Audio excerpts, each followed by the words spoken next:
Hi guys! For today's video is magsisipag-sibagan kunuhay kita. Bago ang lahat, maupay ngayon nga aga iyo nga tanan. Kalalakat lang ngayon ito di na ibadaw nga na akong duha nga anak kay maeskwela na hira. Maupay nga niya na kay diri ko na kailangan mag-inupo na eskwelahan adlaw-adlaw di parehon una. Di care pala sa manta adlaw-adlaw ko nga to nagbibinan tayo. Sangnit pag-uli na mitudtuti ka nga eskwelahan haroy durong nga tipigon. So duha na lang ngayon kami ito di na ni Tino ang gipakita ko na yan TV para makagios liwat ako. Param ka mo ito nga akong gisusulot ha akong tiyan talagsa ko la ito gumiton. Ginsulot ko la ito yan na kay nakabidyo man gud kita para kunuhay dinaduro kada ako taktiya.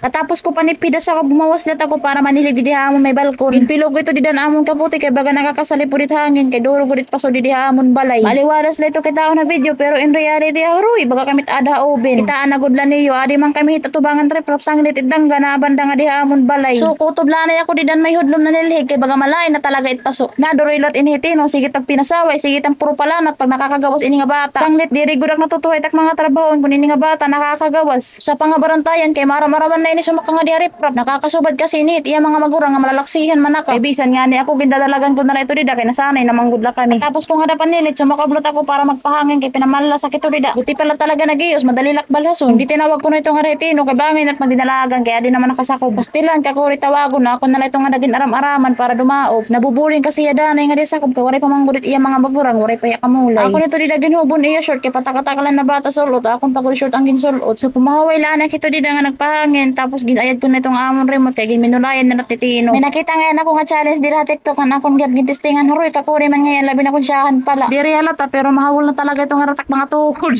Watawa-tawa lang kito nga pero binubugatan na kitong haratak lawas. Bidawi ngayon bakat diri ako satisfied ta ka voice over nga sige tak pagbinari bakat nababado yan. Dati kasi pag nagbo-voice over ako puro Tagalog tak kayakan. Pag suggest daw kamo guys kung haint iyo bet Tagalog or waray kay baga nabubulol mga kinahitwaray. Nag-iiba-iba pagut akong boses. Trying hard la talaga kiniya na ako pag voice over nga gusto ila siguro makakaintindi ako kay kaurugan ko nga mga followers Tagalog. Pero sana dumamot tak followers nga waray para puro nalawaray tak pag ginakanon.